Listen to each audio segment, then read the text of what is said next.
Now we get into our tight ends, and as mentioned before, we recorded slightly earlier, and unfortunately, once again, my tight end of the week was failed miserably. That was Dawson Knox. He didn't do particularly well, and he managed to get himself 3.9 points, which is not particularly great for anyone. And then once again, we do apologise for that. But however, as I mentioned to a Twitter follower that mentioned it in our DMs, that's fantasy football. You win some, you lose some. So as much as we had misses with Gabe Davis and Dawson Knox this week, we did have a big almighty kind of W with Jimmy Garoppolo last week. So it is what it is. But however, I'm sure Che has himself a better pick than mine. Who do you pick, Che? I'm going with Gerald Everett, tight end for the Los Angeles Chargers. He's got the 32nd or last ranked defense against the tight end in the Cardinals this weekend. They give up an average of 21.18 points to tight ends. So yeah, I think Joshua Palmer is their wide receiver too. Keenan Allen might play, but it's always I don't want to say cross your fingers, but there's probably a prayer moment with him whether or not he's going to stay on the field.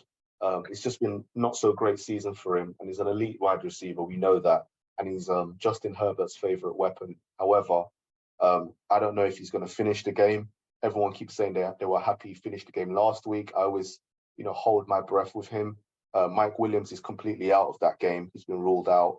And Joshua Palmer's their wide receiver too. Interestingly enough, Gerald Everett's the 8th most targeted tight end.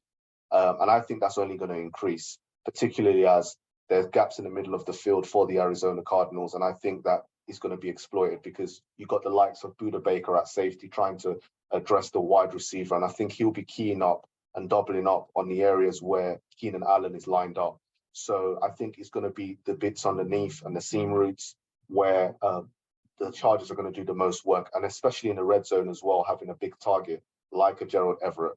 I can see him getting at least a touchdown, if not two, and getting something like just under 100 yards, if not 100 yards, which would bode well for him because that would be, you're looking at something like 25 to 29 points PPR. So yeah, I'm going with Gerald Everett, tight end, the Los Angeles Chargers. Yeah, I mean, on top of that as well, why it's such a great pick is that in two of the last 3 games, he's actually managed to get himself between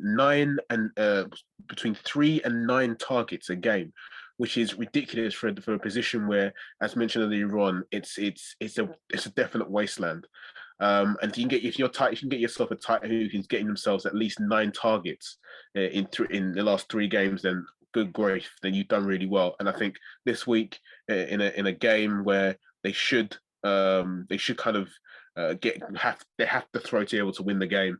It's going to be very, very difficult for them to kind of it should be fairly easy in terms of getting the ball to Everett. So yeah, it's a very, very good pick.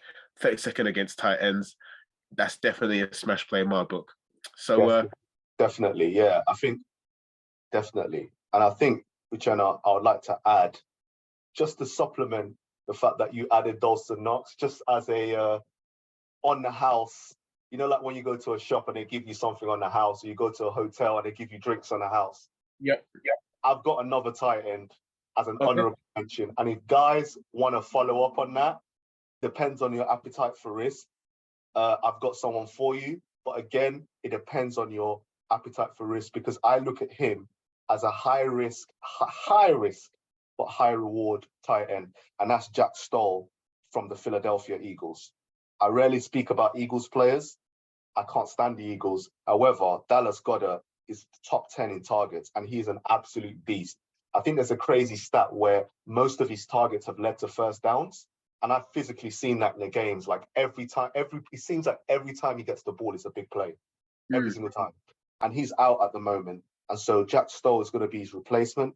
Now, we know that AJ Brown was heavily utilized last week, where the Philadelphia Eagles didn't have Dallas Goedert. But I think given a week to actually work through the different route combinations and schemes with someone like a Goddard's help offline, I think Jack Stoll will be more important in the passing game because the defense is going to key in on AJ Brown and Devontae Smith. I think that initially Jack Stoll was used for the dirty work, particularly in the run game as far as blocking. And we have a very low sample size of him. In fact, I think he's only got one target in his last few games. However, that's because Dallas Goedert was there. And also it was perhaps not anticipated the fact that Goddard will go down when he did. So there wasn't time to actually bleed him into Jack Stoll into the offense. However, now I can see him doing that because I've seen a lot of the routes combination that he runs. Now, Dallas Goedert typically ran underneath and they used him a lot where defenses drop back in coverage in zones. He was always in between the first group of linebackers and the first group of cornerbacks. And he always used to run a lot of out routes. So he was a zone beater. And I've seen Jack Stoll's college film, and he's also a zone beater, running a lot of out routes, a lot of slant patterns. And I think that he's going to be someone that literally is a boss zone coverages. And even if he doesn't have that big of a game, I can expect him to have a couple of big plays, which might be just all you need. Because as Uchenna mentioned earlier, the tight end position is a dumpster fire. So if you're getting anywhere between 10 to 12 points from your tight end, you should just be thanking the Lord, because literally, if you don't have Travis Kelce or a Goddard or a potentially even a Hockenson, most tight ends aren't doing well. I mean, Pitts has had a horrible season as a sophomore. But yeah, there's not that many tight ends that are doing well. Zach Ertz is out as well.